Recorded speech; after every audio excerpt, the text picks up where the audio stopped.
Tu n'es pas né au hasard. Tu n'es pas né pour remplir un espace ou pour exister comme tout le monde. Écoute-moi bien. Si les combats ont commencé dès ton enfance, si la vie t'a frappé plus fort que les autres, ce n'est pas parce que tu es faible, mais parce que tu es le fils de la promesse. Il y a une parole qui plane sur ta vie, une destinée que Dieu a écrite avant même ta naissance.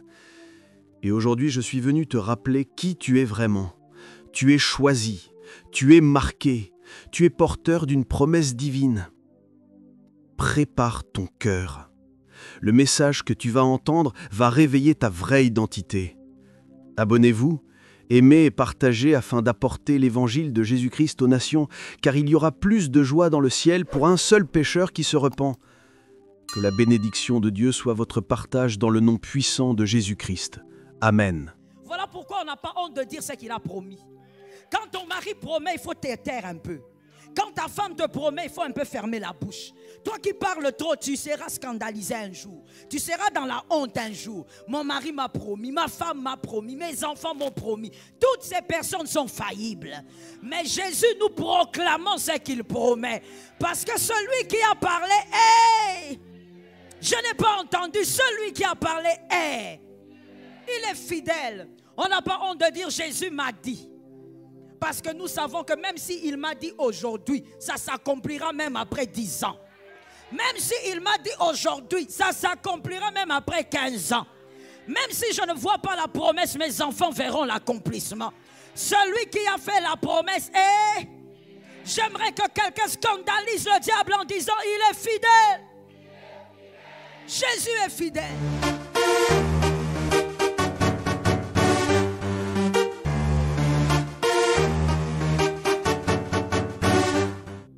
Aujourd'hui, je viens parler à un fils qui croit en la fidélité de Dieu.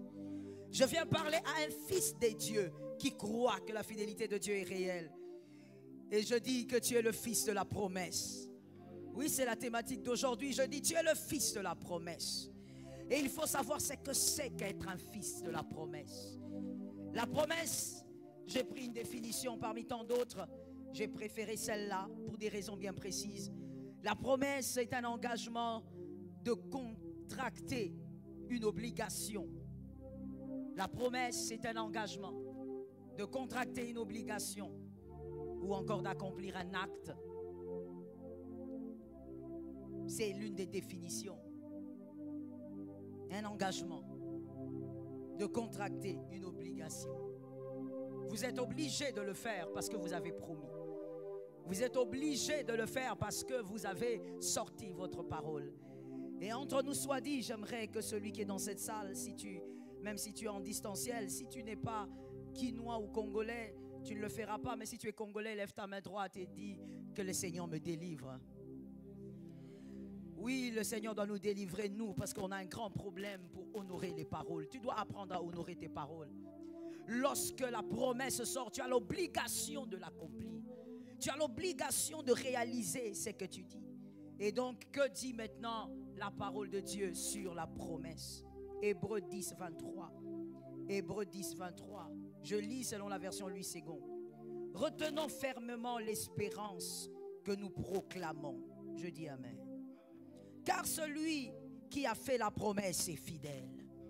La Bible dit, retenons fermement l'espérance que nous proclamons. Je bénisse encore une fois le Seigneur parce que ce verset parle d'une espérance que l'on proclame. Ce n'est pas une espérance qui est cachée dans notre cœur. Oui, comme la plupart des gens ont l'habitude de dire, j'aime cet homme, j'aime cette femme, j'aime mon église, j'aime mon pasteur. Mais voilà, je ne suis pas très expressive. Je ne suis pas très expressif. Il ne s'agit pas d'avoir une espérance qu'on cache dans le cœur. C'est une espérance que nous proclamons. Oh, je bénis celui qui a compris. C'est une espérance que nous déclarons à haute voix. Nous n'avons pas honte de dire que nous croyons. Nous n'avons pas honte de dire que nous savons que nous sommes sauvés. Oh, Ribabosaka. Nous n'avons pas honte de dire que Jésus-Christ est notre Seigneur. Lorsqu'on parle de cette espérance, on ne précise pas de quelle espérance il s'agit. Mais moi, je viens résumer cela en disant c'est l'espérance du salut. Nous croyons que nous sommes sauvés, nous n'avons pas besoin de voir. Quelqu'un va me dire, comment tu sais que tu entreras au ciel? Ça, ce n'est même pas une question. Je suis certaine que j'entrerai au ciel. Je proclame mon espérance parce que je sais qu'il a promis. Il dit dans sa parole que votre cœur ne se trouble point. Croyez en Dieu et croyez en moi. Il y a plusieurs demeures dans la maison de mon Père. Si cela n'y était pas, je vous l'aurais dit. Oh, Jésus est fidèle. Il est en train de dire, je n'ai pas intérêt de mentir. Si ce n'était pas comme ça, je te l'aurais dit. Il dit, je vais vous préparer une place. Je m'en serai allé, que je reviendrai. Je vous aurai préparé une place. Je reviendrai vous prendre. Afin que là où je suis, vous y soyez aussi. Et donc, nous proclamons l'espérance du salut. Nous croyons que nous sommes sauvés. Nous ne le cachons pas dans nos cœurs, nous le proclamons. Voilà pourquoi nous évangélisons. Voilà pourquoi nous n'avons pas honte d'aller porte à porte et de dire Jésus est sauveur. Voilà pourquoi nous n'avons pas honte de dire Jésus règne. Voilà pourquoi nous n'avons pas honte de dire Jésus est vrai, Jésus est réel, il est ressuscité. Oui, pour la plupart d'entre nous, nous ne sommes jamais allés en Israël, mais nous disons la tombe est vide. Nous le proclamons parce que nous le savons. Oui, l'espérance émane de quoi? L'espérance émane d'une promesse. Tel qu'il a dit qu'il est parti, nous croyons qu'il est parti. Nous croyons aussi qu'il va revenir et nous le disons. Que quelqu'un regarde un voisin et lui dise, je crois en mon salut. Il y a un autre voisin, je crois en mon salut. Nous proclamons notre espérance, nous ne cachons pas l'espérance. Et comme je le disais, l'espérance émane d'une promesse. Parce qu'il a promis, nous savons que cela est vrai. Et la Bible complète en disant, celui qui a fait la promesse est fidèle. Tout simplement. Pourquoi nous proclamons? Pourquoi on n'a pas honte de crier sur le toit ce que Jésus a fait pour nous ou ce qu'il va faire pour nous? Parce que nous savons qu'il n'est pas un homme. J'ai rencontré quelqu'un, celui-là n'est pas un homme. Celui-là est un Dieu. Celui-là est immortel. Dis-le avec moi. J'ai rencontré quelqu'un. Celui-là n'est pas un homme. Celui-là est un Dieu. Celui-là est immortel. Voilà pourquoi on n'a pas honte de dire ce qu'il a promis. Quand ton mari promet, il faut te taire un peu. Quand ta femme te promet, il faut un peu fermer la bouche. Toi qui parles trop, tu seras scandalisé un jour. Tu seras dans la honte un jour. Mon mari m'a promis, ma femme m'a promis, mes enfants m'ont promis. Toutes ces personnes sont faillibles. Mais Jésus, nous proclamons ce qu'il promet. Parce que celui qui a parlé est. Je n'ai pas entendu. Celui qui a parlé est. Il est fidèle. On n'a pas honte de dire Jésus m'a dit. Parce que nous savons que même s'il m'a dit aujourd'hui, ça s'accomplira même après 10 ans. Même s'il m'a dit aujourd'hui, ça s'accomplira même après 15 ans. Même si je ne vois pas la promesse, mes enfants verront l'accomplissement. Celui qui a fait la promesse est... J'aimerais que quelqu'un scandalise le diable en disant, il est fidèle. Jésus est fidèle. Voilà pourquoi nous ne cachons pas ce qu'il a promis, nous le disons. Nous proclamons. Nous allons partout et nous disons, Jésus est vivant. Il ressuscite les morts. On va te demander, as-tu déjà vu? Et ce n'est pas question de voir, c'est question de celui qui a dit. Celui qui a dit est fidèle. À la différence des hommes, parlons un peu de l'être humain. Parlons de nous, parlons de toi. L'humain te dit je t'aime alors que son cœur se trouve, alors que son cœur te jalouse. Alors que son cœur dit tu ne mérites pas ce que tu es.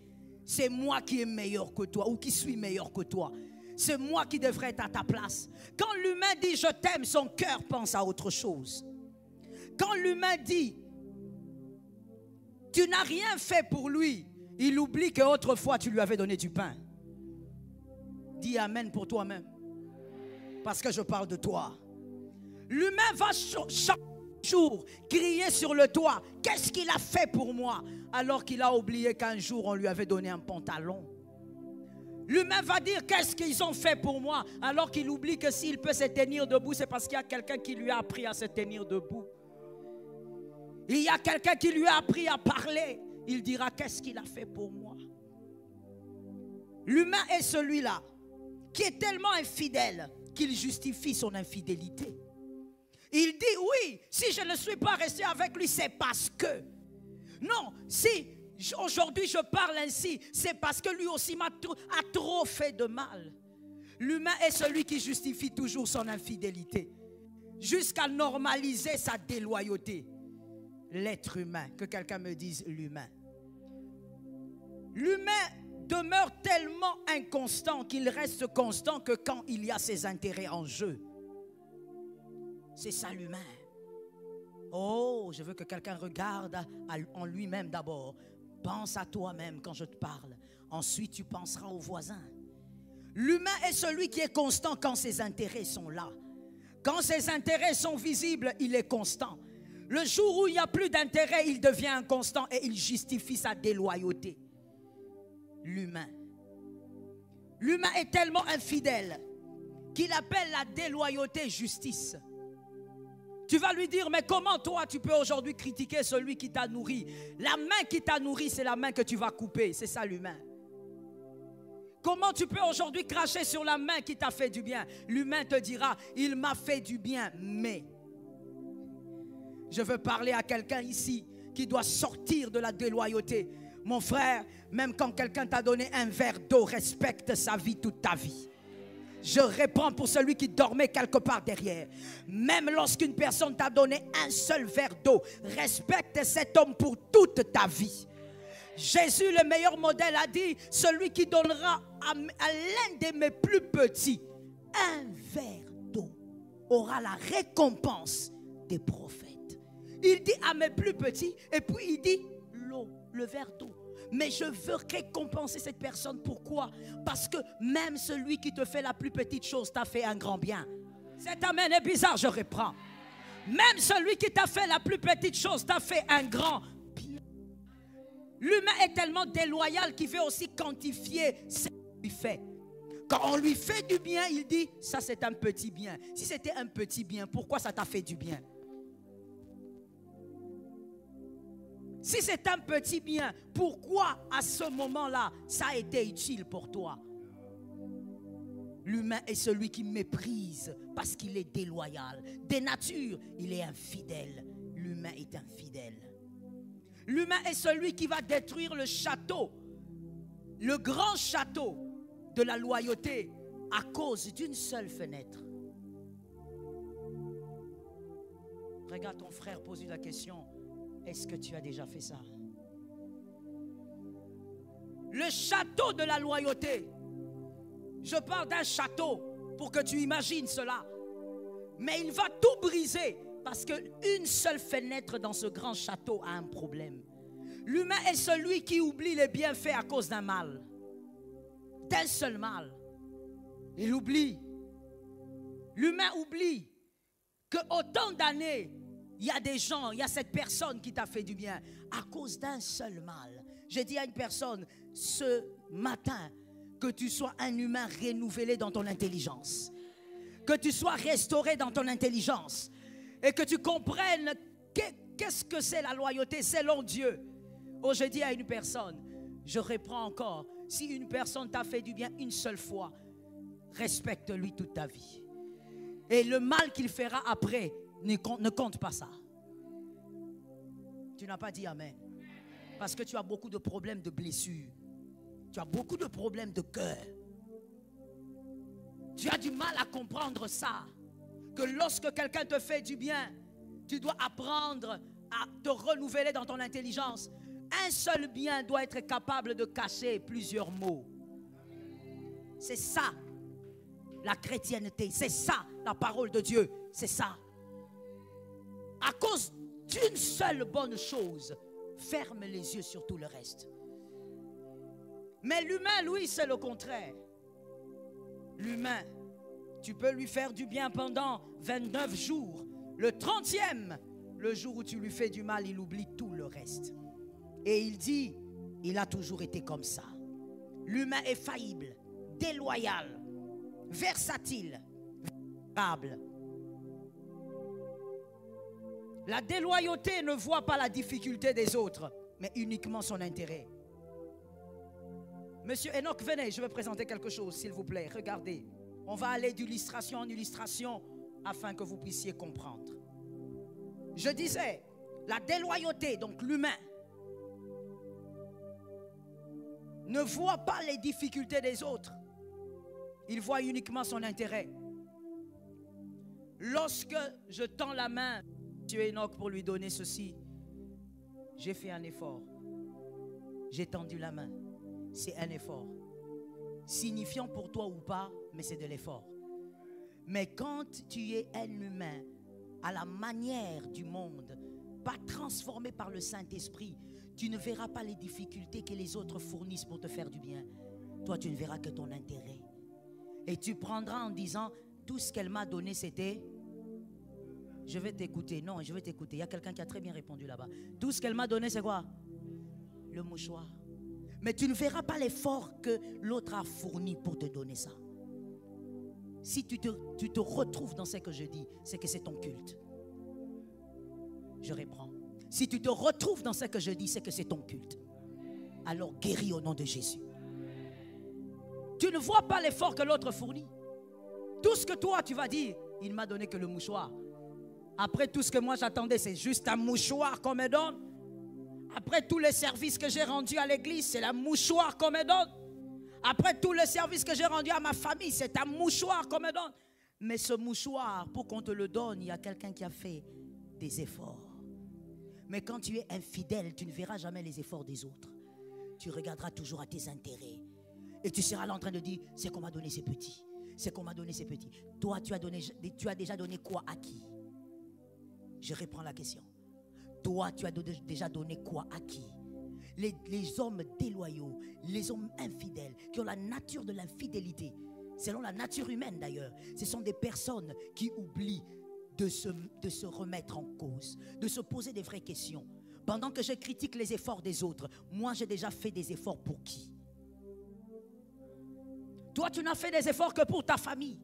Et tu critiques celui qui n'est pas de ta famille, qui te fait du bien. Je veux parler aujourd'hui. Oui, ça va blesser, mais je vais parler ça comme ça. Toi, tu n'as fait d'efforts que pour ta mère, pour ton père. Si je te demande, tu n'as jamais offert même un pagne à un passant. Mais celui qui te donne de l'eau, qui n'est pas de ta famille, même de ta tribu, tu critiques et tu dis, ce n'est pas suffisant. Toi, tu as déjà aidé qui n'est pas de ta famille? À qui as-tu fait du bien? Pour qui as-tu manqué de sommeil pour qu'il soit en paix? Mais tu critiques celui qui manque de sommeil pour toi, alors qu'il n'est pas obligé. Donne-moi un amen. Je t'ai déjà dit ici, quand la prédication te concerne, c'est là qu'il faut donner des amens. Quand ça te pique, c'est là qu'il faut dire amen pour que tu sois délivré.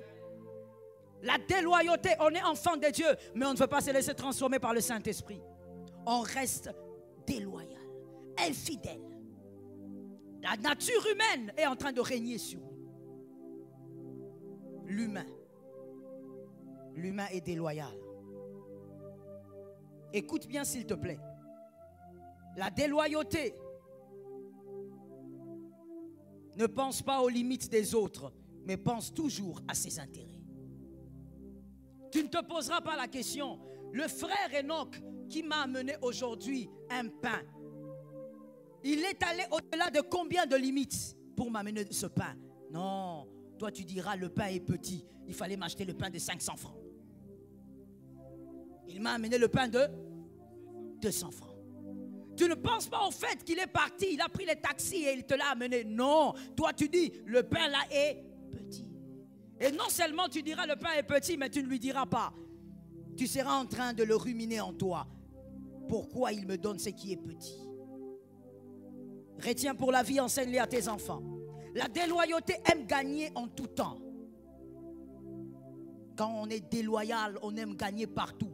Donc dès que Dieu te met à côté de quelqu'un, tu vois intérêt. Dieu te met dans une entreprise, tu vois intérêt. Dieu te met à côté, je ne sais pas de qui. Toi, tu vois intérêt partout. Même à l'université, face à ton professeur, toi, tu cherches l'intérêt. L'intérêt, là, ce n'est même pas la connaissance qu'il communique. Non, toi, tu vois l'intérêt partout.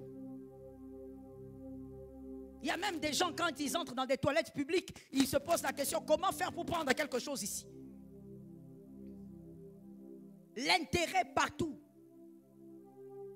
Écoute et retiens s'il te plaît. Alors que celui qui recherche à gagner tout le temps perdra dans la plupart du temps.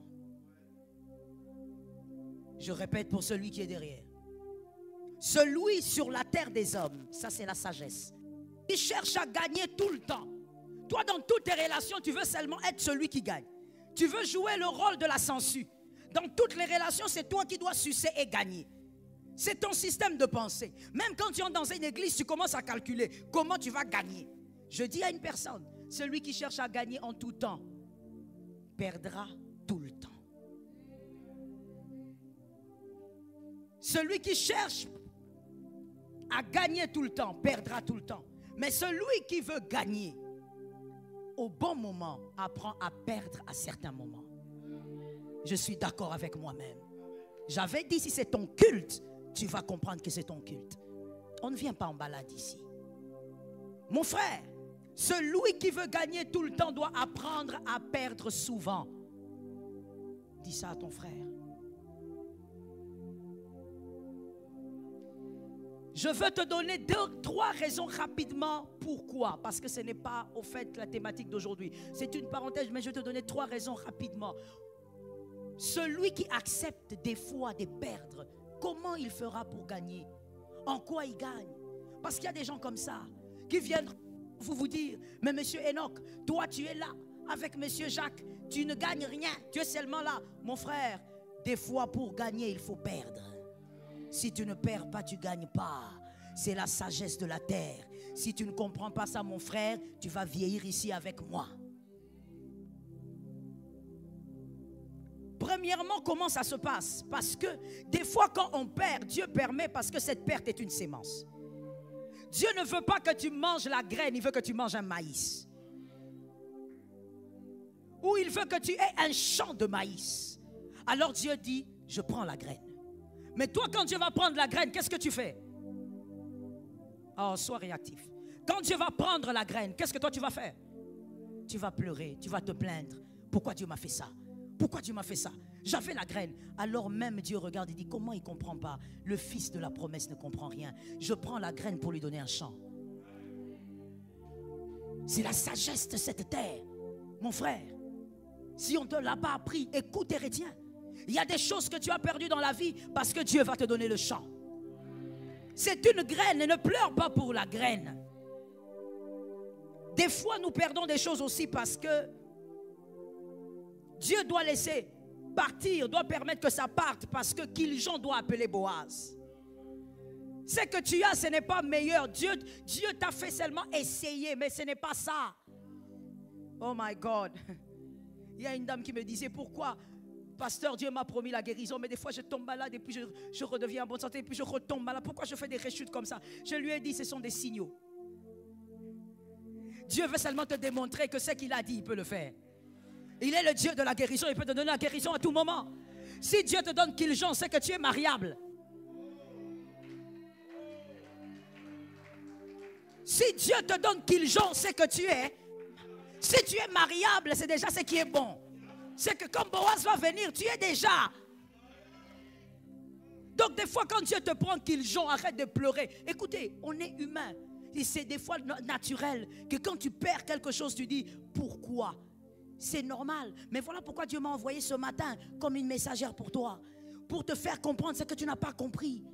Quand Dieu te prend Kiljon, ne te retiens pas Kiljon. Tu es en train de briser une lignée de gloire que Dieu veut te donner. Je suis sûr, je vous assure mon frère, que si Dieu avait fait en sorte que Ruth soit là et on met Boaz, on met Kiljon, on dit à Ruth, maintenant choisis.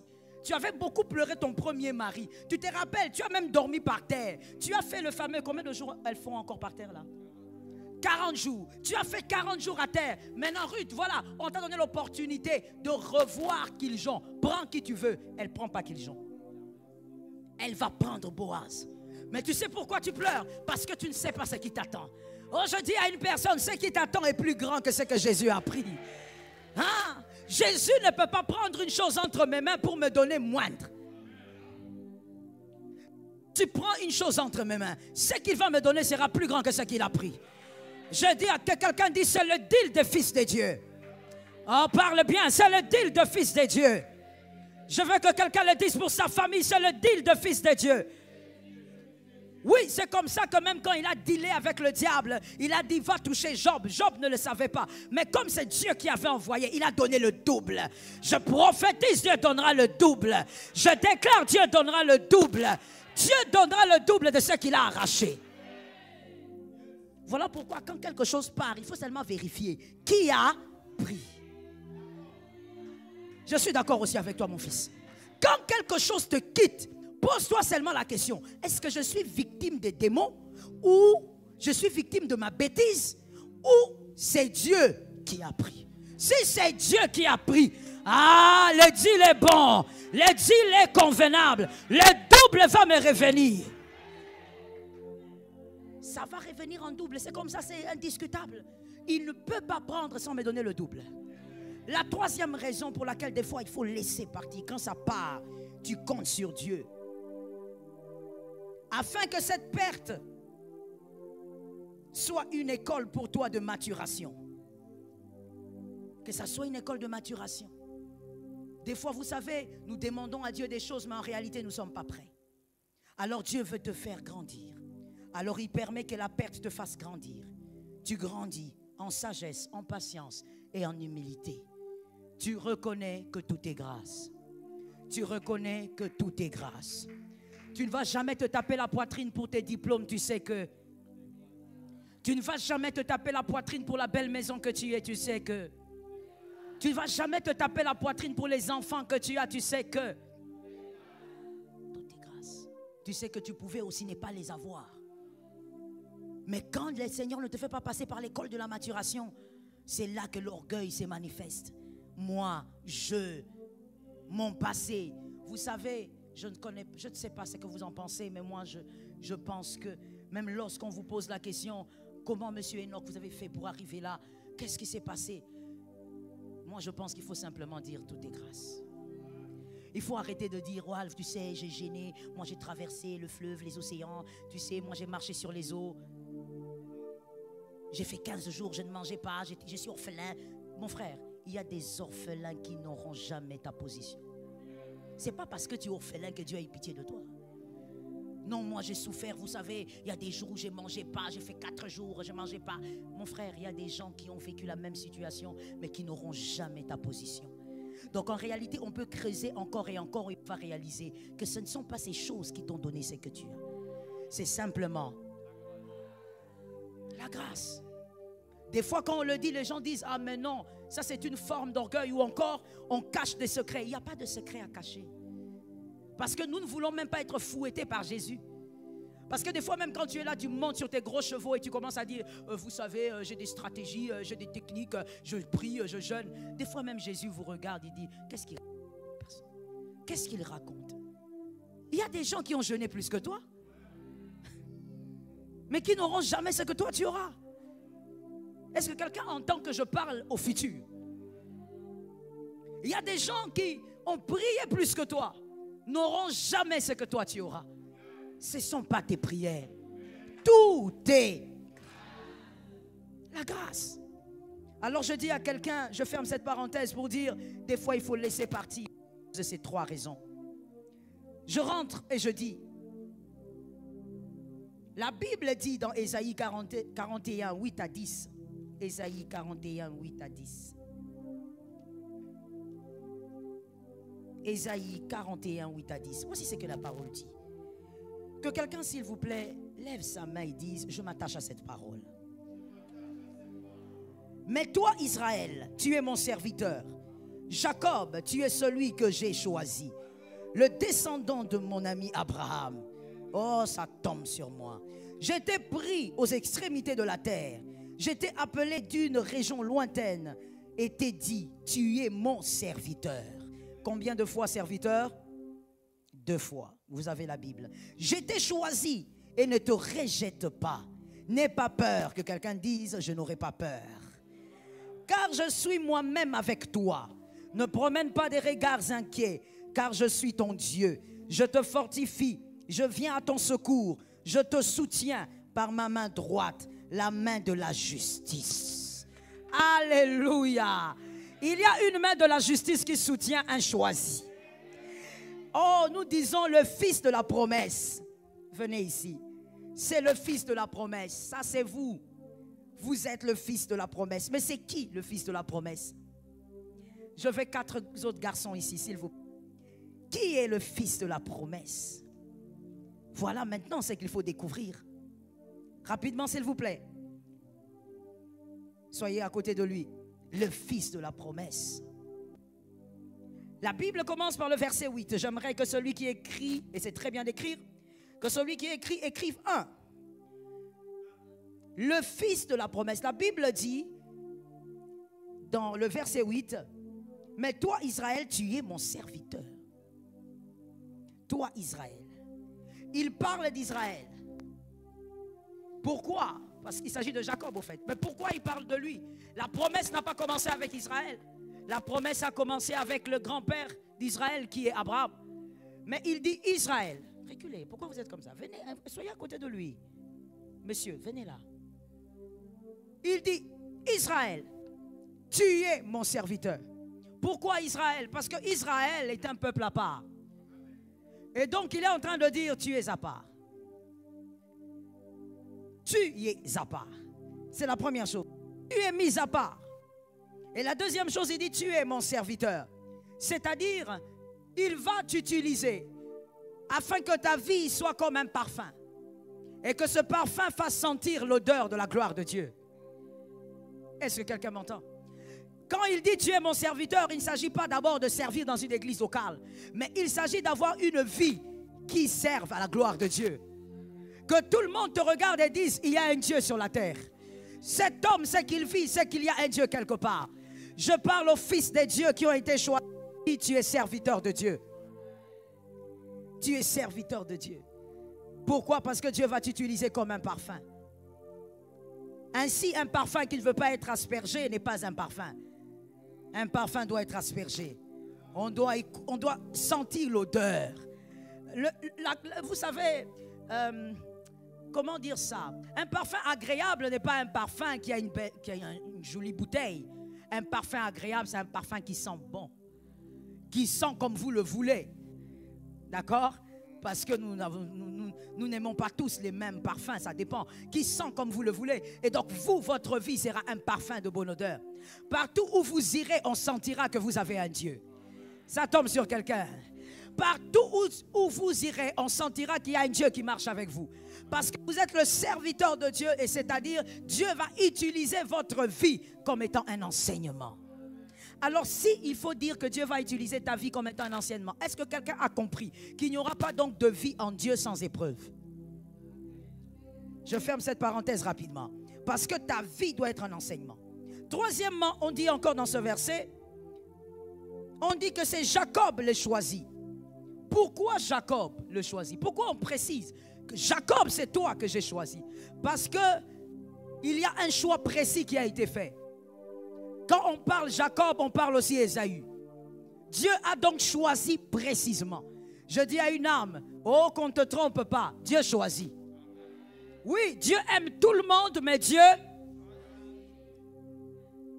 il dit Jacob, c'est-à-dire, je sais qu'il y a Ésaü, mais je préfère. Oh my God. Je sais qu'Ésaü parle bien, mais je préfère. Je sais qu'Ésaü est un grand chasseur, mais moi je préfère. Je sais qu'Ésaü est aimé de son père, mais moi, Dieu, j'ai préféré Jacob. Fils de la promesse, je te dis une chose. Si tu n'es pas aimé des gens, ce n'est pas un problème. Tu es choisi de Dieu. C'est un choix précis. C'est un choix réfléchi. Vous verrez des gens en train de pleurnicher sur des phrases bizarres. Que quelqu'un me dise bizarre. Des phrases qui disent, voilà, nous on ne l'aime pas, il ne nous plaît pas, on n'aime pas sa tête, on n'aime pas sa démarche. Si tu n'aimes pas sa tête, c'est ton problème. Si tu n'aimes pas sa démarche, ça ne nous dit rien. Il a été choisi par Dieu.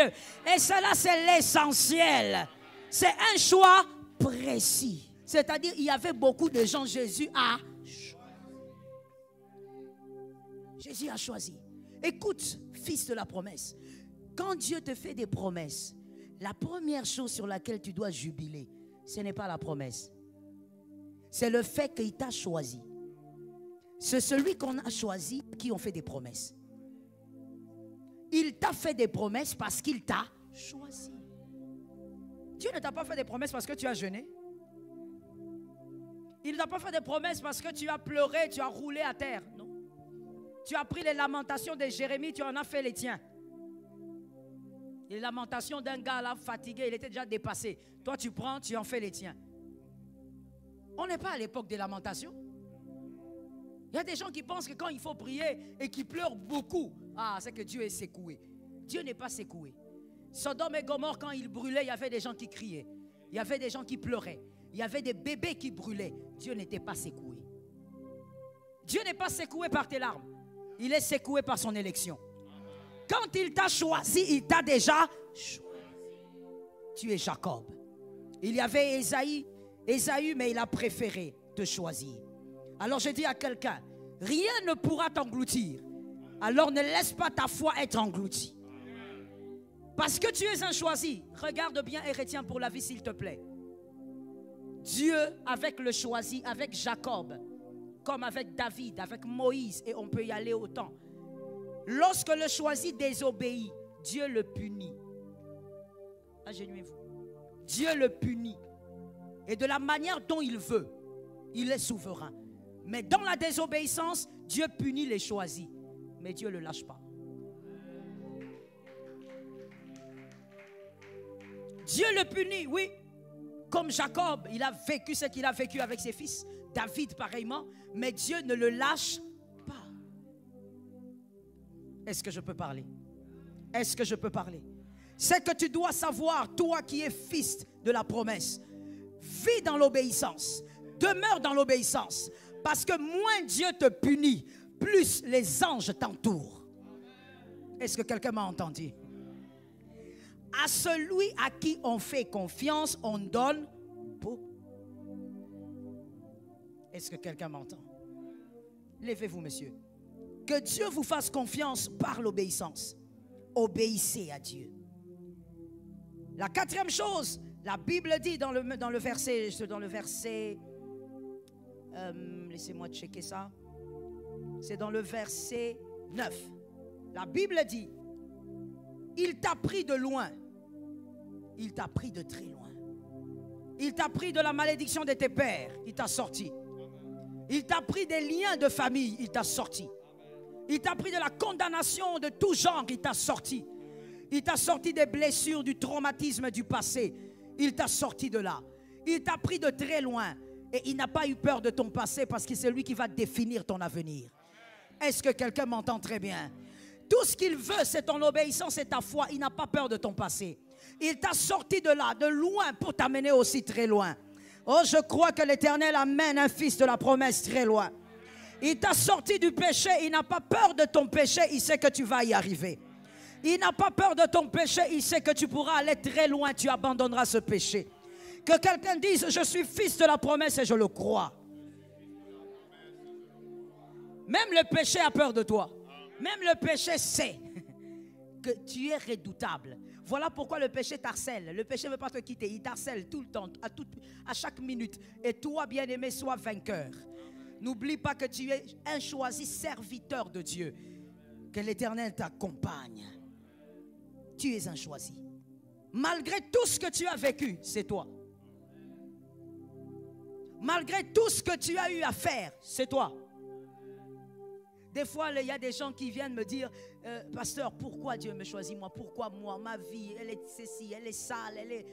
Je regarde, je dis, oh mon Dieu, l'humain, nous les humains, nous sommes tellement limités que nous voulons même comprendre l'amour de Dieu. Dieu ne nous donne pas son amour parce que nous méritons. C'est pourquoi, en fait, tu as tendance à dire, mais pourquoi Dieu m'aime? Moi, je ne suis que ceci. Pourquoi Dieu m'aime? Moi, j'ai avorté 50 fois. Pourquoi? Mais parce que tu crois au fait comme les humains. Les humains se disent, pour que je donne l'amour à tel, il doit mériter ça. Mais pas Dieu. Dieu te donne son amour parce qu'il t'aime, c'est tout. Tu es le choix de Dieu. Malgré tes larmes, tu es le choix de Dieu. Malgré les combats de ta famille, tu es le choix de Dieu. Que tu sois l'aîné, le dernier, je ne sais pas, tu es le choix de Dieu. Il t'a choisi et il t'amènera quelque part. Oh mon Dieu, quand tu penses au fait que Dieu t'a choisi malgré tout, je dis à quelqu'un, ne t'arrête pas, avance. Arrête de regarder aux gens, regarde à ton élection. Arrête de regarder à ce que les gens racontent. Toi, focalise-toi sur ton élection. Je pose la question à quelqu'un, as-tu été choisi, oui ou non? Si tu as été choisi, focalise-toi. Celui qui t'a choisi est plus grand que ton passé. Je suis d'accord avec ça aussi. Celui qui t'a choisi est plus puissant que ton passé. Des fois, ton passé revient dans tes souvenirs et puis ça t'harcèle, ça te traumatise, ça te rappelle qu'on t'avait violé, ça te rappelle et ça te dit, écoute, toi tu es sale, toi de toutes les manières, tu te rappelles, tu étais avec ton cousin, avec ta cousine, tu te rappelles combien de fois tu as fait cela, ton passé t'harcèle. Dis à ton passé que celui qui m'a choisi aujourd'hui est plus grand que mon passé. Beaucoup de gens n'arrivent pas à avancer dans leur vie à cause de leur passé. Ils font semblant d'aller bien, mais ils sont traumatisés par le passé. J'ai dit à une personne, il y a quelqu'un qui est fidèle. Il est juste et fidèle pour pardonner. J'ai dit à une personne, il a promis aussi qu'il ne te lâcherait pas. Verset 10. Il ne te lâcherait pas. Pourquoi il dit ça? Pourquoi il dit à l'humain, je ne t'abandonnerai pas, je ne te rejetterai pas? Pourquoi? Parce qu'il sait que l'être humain abandonne. Parce qu'il sait que là où Jacob va vivre, au milieu des gens, les gens, l'humain abandonne. Est-ce que quelqu'un m'entend? L'humain abandonne. Il peut être là pendant 2 ans. Après, il lâche. Je parle ou je laisse? Écoute bien, je veux placer un autre pilier de sagesse. L'humain, il peut être avec toi pendant 10 ans. Après un moment, te lâche. C'est pas pour rien que Dieu dit je te rejetterai pas. Au fait, il n'a pas forcément envie de parler de lui. Il veut te présenter un tableau différent du tableau dans lequel tu vas vivre. Un humain peut être avec toi pendant 20 ans et après, il te lâche. Mais voici aussi une autre forme d'abandon. Dis à ton frère abandon. Il est avec toi mais il n'est pas avec toi. C'est le pire. Je préfère encore celui qui m'abandonne. Mais celui qui est là, son cœur t'a déjà abandonné depuis des siècles. Il mange avec toi, mais c'est un Judas. Son cœur est avec les pharisiens.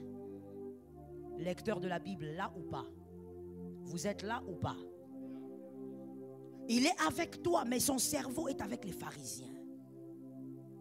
Il cause avec toi, il rit avec toi, mais ça fait déjà 15 ans qu'il n'est plus avec toi. Il attend seulement l'issue de sortie. Au fait, jusque-là, il n'a pas un meilleur deal que toi. C'est pourquoi il est le jour où il aura mieux que toi. Tu ne vas même pas voir par quel chemin il est parti. Le chat, c'est mieux. Ça veut dire le chat, même quand il marche là, tu vas écouter les sons, mais louer. Ça veut dire, tu vas seulement te rendre compte qu'il a disparu. Et quand tu l'appelles avec le téléphone aujourd'hui, il te dira, mon téléphone était déchargé. Après quelques jours, tu dis, mais comment je ne te vois pas? Non, mais mon téléphone était cassé. Ça évolue.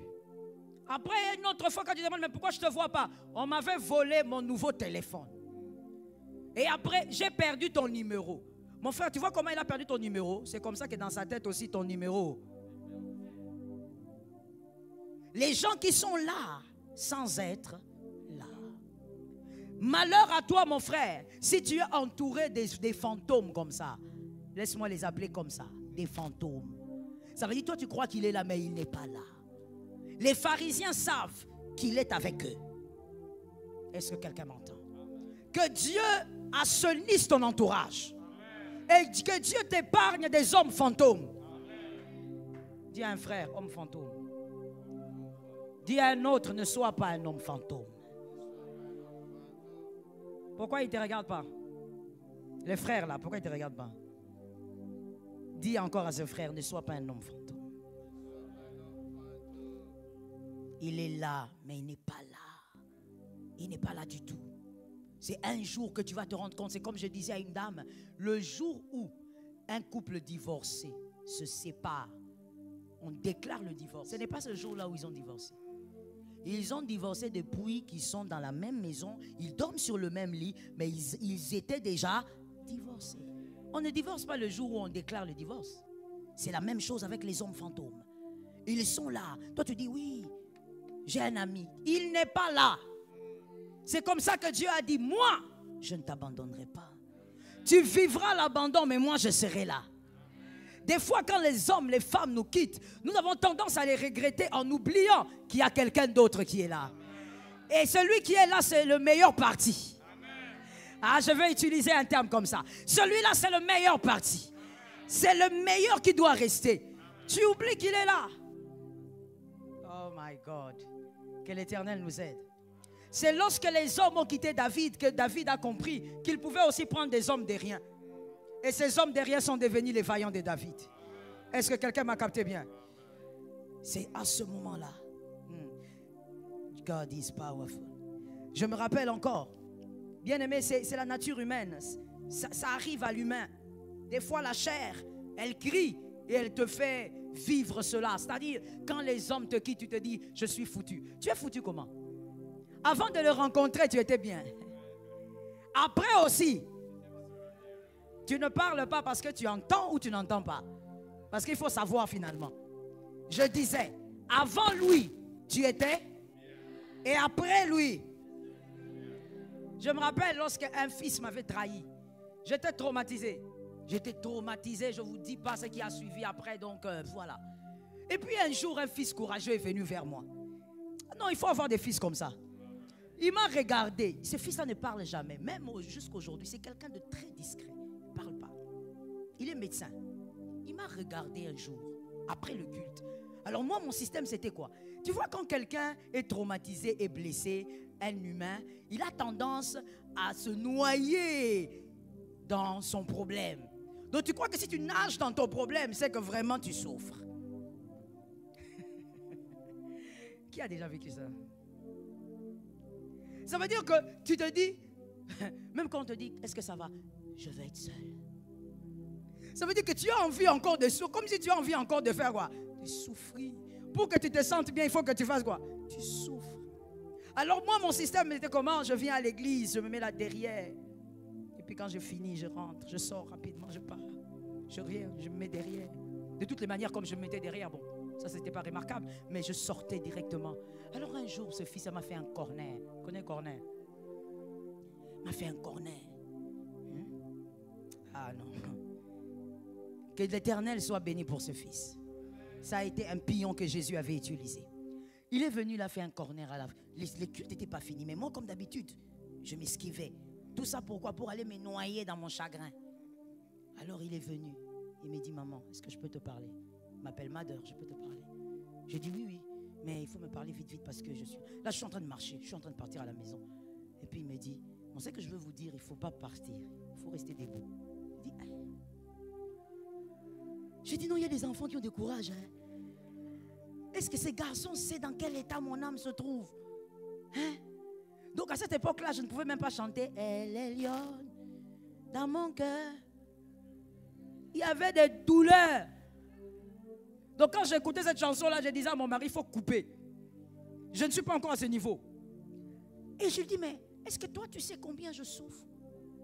Et puis je regarde, je dis, il faut que je m'arrête. Oui, madame, il faut que je vous parle. Je dis, ok. Et puis il me regarde, il me dit, madame, quand maintenant vous regrettez une personne, nous sommes... Je les regarde. Je réfléchis. Parce que Béné les cocoyate. Je réfléchis. Je cherche maintenant une réponse aussi. Je cherche, mais la réponse ne vient pas. Je lui dis, non, écoute, on va parler une autre fois. Il dit, non, non, non, on ne va pas parler une autre fois. Parce que vous n'allez pas bien. Si lui n'a plus besoin de vous, nous. Et puis il a changé.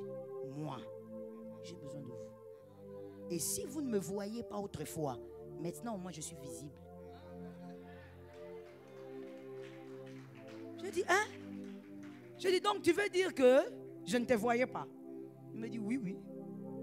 Tu ne me voyais pas. Mais aujourd'hui, tu me vois parce que lui a fait, il a laissé l'espace. Je regardais, je lui ai dit seulement que Dieu te bénisse. Je suis rentré à la maison. Mais à la maison, ça m'a travaillé. Ça m'a travaillé. Je dis, ah, qu'est-ce que c'est? Comment? Pourquoi? Qui? Quel chemin? Pour quelle raison? Quelle force? À partir d'aujourd'hui, fini. Mon frère, je n'ai pas eu besoin que quelqu'un d'autre m'ajoute des fois. Non, je me suis dit, non, c'était une illumination. Je me suis dit, mais attends, c'est vrai? Mais il y a aussi ce fils-là qui est là. Il y a d'autres fils. C'est quoi le problème? Bien aimé, quand quelqu'un part, un autre. Si quelqu'un m'entend bien. Est-ce que quelqu'un m'entend bien? C'est pourquoi je vais te donner un communiqué très important. Prends ça comme ça. Je vais te choquer, te réchoquer. Je dis à quelqu'un, si tu as l'intention de partir, il faut partir. Parce qu'il faut laisser l'espace. Quelqu'un de meilleur que toi doit venir là. Il y a quelqu'un qui va dire, non, mais c'est quoi, maman? Ça veut dire que vous n'avez pas. Non, c'est pas que j'ai pas besoin des gens. J'ai besoin des gens, mais j'ai besoin des meilleurs. Est-ce que quelqu'un m'entend bien? On ne prend pas de façon à Gethsemane. À Gethsemane, on dit, Jean, viens, Pierre, viens, Jacques. On ne prend pas des Judas à Gethsemane. Alors je dis encore, communiquer, et je vais mettre le point. Tu vois le communiqué, le style des RTNC. Je répète, si tu as l'intention de partir, fais vite. Parce que David doit venir. Dieu ne laisse pas de vide. Là où il y a un vide, Dieu va placer la personne qu'il faut. Jésus dit, je ne t'abandonnerai pas. C'est-à-dire, même quand les hommes là vont te lâcher, Jésus sera là. Et pourquoi Jésus? J'aime Jésus. Non seulement il est le meilleur, mais c'est lui qui va choisir la meilleure équipe pour t'accompagner demain. Il va te choisir une équipe qui ne va pas jalouser ton trône. Ah, je parle à un David dans cette salle. Il va te choisir des gens qui ne vont pas jalouser ta position. Quand toi tu seras grand, tu diras à ces gens-là, je veux boire de l'eau de cette citerne. Ces gens seront prêts à mourir pour toi. Est-ce que quelqu'un m'entend bien? Ces gens seront prêts à faire quoi? Je n'ai jamais compris quelque chose. Je parle ou je laisse. Serre la ceinture. Je dis à quelqu'un, je n'ai jamais compris pourquoi le Congolais, je reste au Congo parce que l'Afrique je ne maîtrise pas. Pourquoi le Congolais a l'habitude de dire, ah tu vas mourir pour rien, toi tu vas aller faire des marches, toi tu vas mourir pour les pays là, tu vas laisser le foufou. Mon frère, on t'a mal enseigné. Tu dois savoir que quelqu'un doit aimer son pays au point même de se donner pour son pays. Ce n'est pas un problème. Si tu te donnes pour ton pays, les autres vont marcher dans la gloire de ce que tu as fait. Donne-moi un amen. Donne-moi un amen. Tu dois être capable, mon frère, de mourir pour ce dont tu crois. Qui t'a mal enseigné comme ça? C'est comme ça que n'importe qui va venir prendre ton pays et jouer avec. Tu dois être capable de mourir pour ça. Ce n'est pas un problème. Qui t'a dit que les martyrs sont morts pour rien? Ça se dit même au milieu de la jeunesse. Malheur à vous, jeunesse congolaise, si vous ne comprenez pas ces choses. Vous racontez dans vos petits groupuscules, c'est pour rien, les martyrs sont morts pour rien, tout ça. Vous citez même les noms de nos héros de manière banale. Tu banalises nos héros. Je parle ou je laisse. Tu banalises nos héros et tu vas célébrer Obama. Tu vas célébrer les autres. Tes héros, tu les banalises. Ton héros, c'est ceux-là qui sont morts pour la nation. Tu ne peux pas banaliser tes héros pour ovationner les autres. Je dis, sois délivré au nom de Jésus. Donne-moi un amen et sors de la prison. Donne-moi un amen et sors de la prison. C'est une prison intellectuelle. C'est une prison culturelle. Tu es en train de célébrer Macron. Macron n'est pas mon président. Moi, j'ai un président et j'ai mes héros. Lumumba est notre héros et nous reconnaissons ça. Tu dois être capable d'honorer ce qui t'appartient. Tu n'honores pas ce qui t'appartient. Toi, on va te demander, quelle est la personne qui a impacté ta vie? Tu n'as que 30 ans. Tu dis Michelle Obama. Gloire à Dieu. J'aime cette dame. Mais je te pose la question, elle t'a impacté comment? Pourquoi tu es prisonnier? Tu es culturellement prisonnier. Comment? Et tu es là en train de dire, et ce qui est triste, c'est que tu le communiques même aux plus jeunes. Non, non, ces pays ici, il faut les laisser, il faut partir. Il faut partir. Tu ressembles aux gens des personnes qui partent.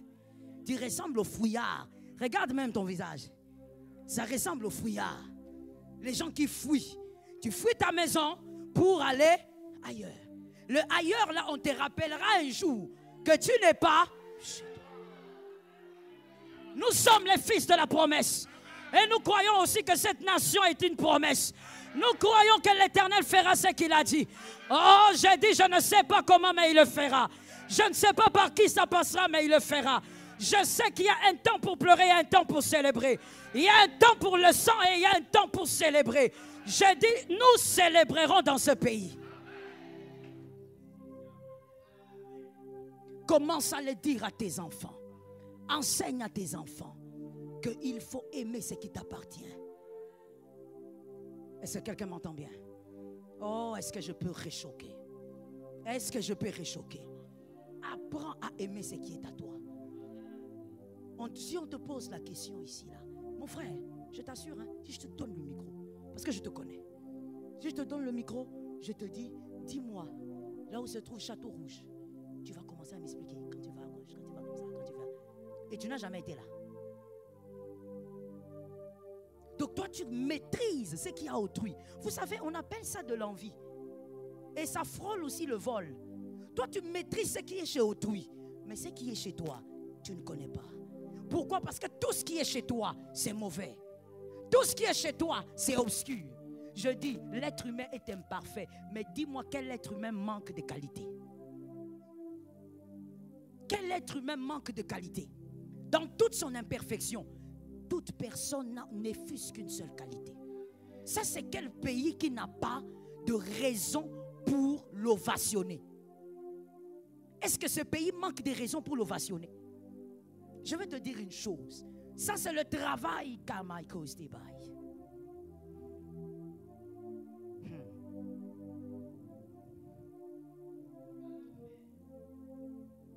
Que Jésus nous aide. Ce travail-là qui a été fait depuis des années, ce travail doit être désamorcé par cette génération. Si vous ne désamorcez pas ça, les enfants de vos enfants vont souffrir. Pas parce que la terre est mauvaise, pas parce qu'il n'y aura pas de bonnes personnes ou de bons dirigeants, mais parce que vous avez inculqué des mauvaises choses. Une mère, je ne sais pas pour les pères, moi je suis mère donc je parle d'une mère. Une mère, même lorsque son enfant est infirme, c'est son enfant. Tu ne touches pas. Qui que tu sois, tu ne toucheras pas. Si tu veux la voir se transformer en lionne, touche son enfant. Elle peut être voyante, mais l'enfant est malvoyant. Mais tu ne touches pas à son enfant. C'est quelle philosophie, c'est quel système de pensée où tu dois écraser, détruire ton pays et en train de dire là-bas, tout ce qui est bien, c'est là-bas. Que Jésus nous délivre. Nous sommes les fils de la promesse et nous vivons la gloire de Dieu. Nous vivrons la gloire de Dieu dans ce pays, moi-même je dis Amen. Nous vivrons la gloire de Dieu dans cette nation, moi-même je dis Amen.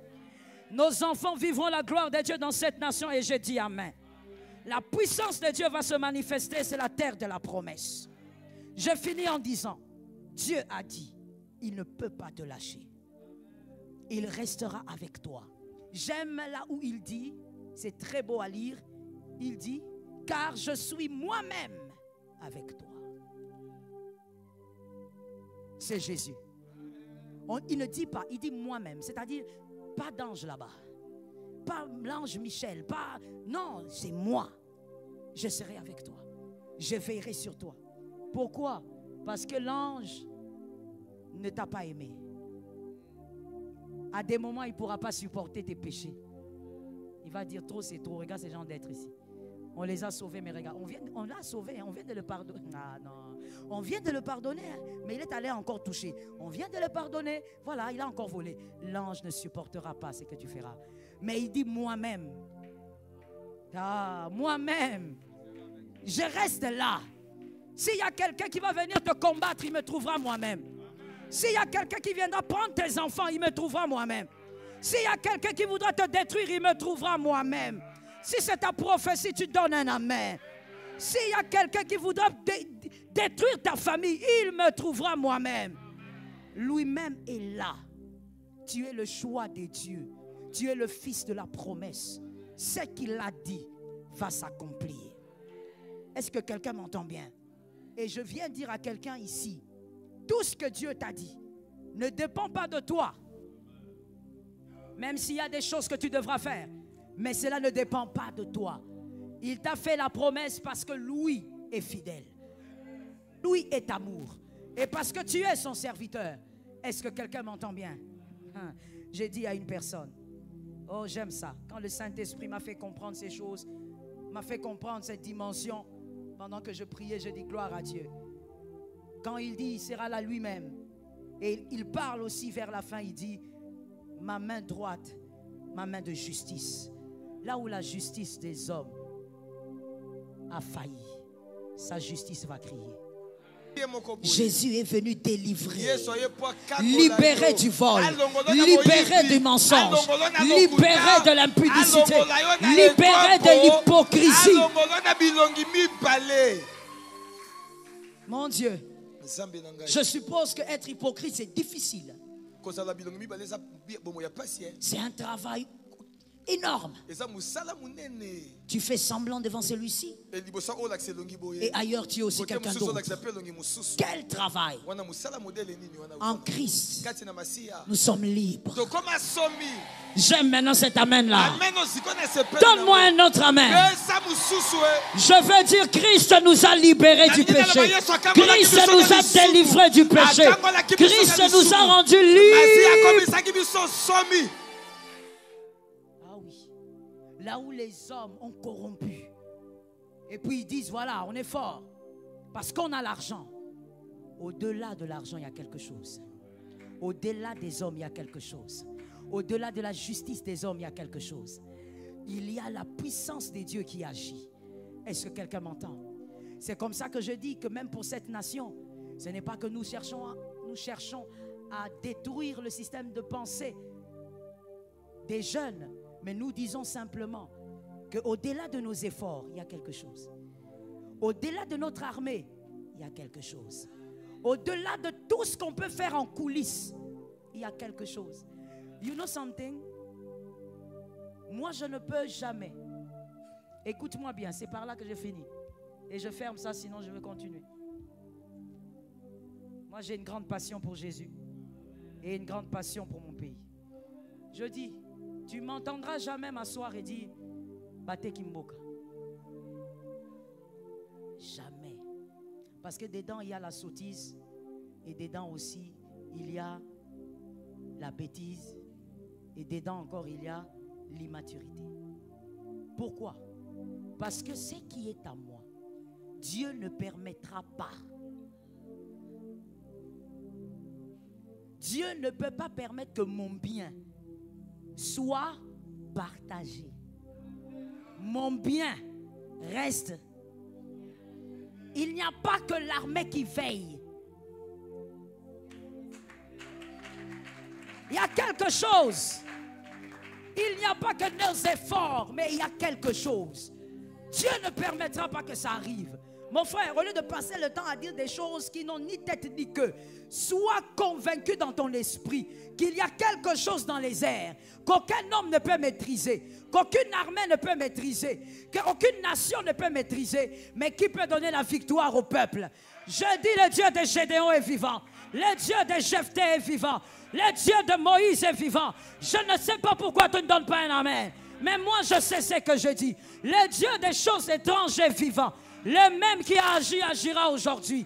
Le même qui a opéré, opérera aujourd'hui. Je prophétise dans ta vie qu'il le fera. La fidélité de Dieu va s'exprimer. La puissance de Dieu va s'exprimer. La gloire de Dieu va s'exprimer. Les bontés de Dieu vont s'exprimer. Tu es le choix de Dieu, il ne te lâchera pas. Malgré le combat, il est là. Malgré le péché, il est là. Malgré les liens, il est là. Malgré les situations bizarres, il est là. Jésus est là. Lève-moi tes deux mains et si tu es bien debout, on va déclarer 3 fois. Je crois qu'il est là et sa puissance m'accompagne. On y va, 1, 2, 3. 2. Rababos. 3e fois. Prophétise, dis, déclare-le. Déclare-le pour ta vie et pour ta maison. Rebaseta mabosa. Shikeye rebebebos. Shineba ribositema. Shekeye rebabo. Prophétise. Prophétise. Déclare que tu crois que Jésus est là. Jésus est là. Jésus est là. Malgré les moments difficiles, il est là. Malgré la vallée, il est là. Rebabosa yamai. Sa houlette et son bâton me rassurent. Jésus est là. J'aime ta foi, ma soeur. Tu sais en qui tu as cru. Tu sais en qui tu t'es appuyé. Tu sais qu'il est vivant. Rababa sayamamai. J'aime ta foi, mon frère. L'espérance émane de la promesse. Rimabo sakaya. Reboshetemai. Je proclame qu'il est là. Sa main puissante m'accompagne. Malgré mes larmes, sa main m'accompagne. Malgré mes moments de crise, sa main m'accompagne. Malgré les moments difficiles, sa main m'accompagne. Malgré les moments du chaos, sa main m'accompagne. Malgré la vallée, sa main m'accompagne. La puissance de Dieu est avec moi. Jésus est un Dieu puissant. La main de Dieu m'accompagne. La main de Dieu m'accompagne. Shalom bien-aimés dans le Seigneur Jésus-Christ. J'espère que vous avez aimé cette vidéo. Abonnez-vous et partagez pour porter l'évangile de Jésus-Christ aux nations, car il y aura plus de joie dans le ciel pour un seul pécheur qui se repent. Merci de faire partie de notre famille Wonderful Jésus-Christ.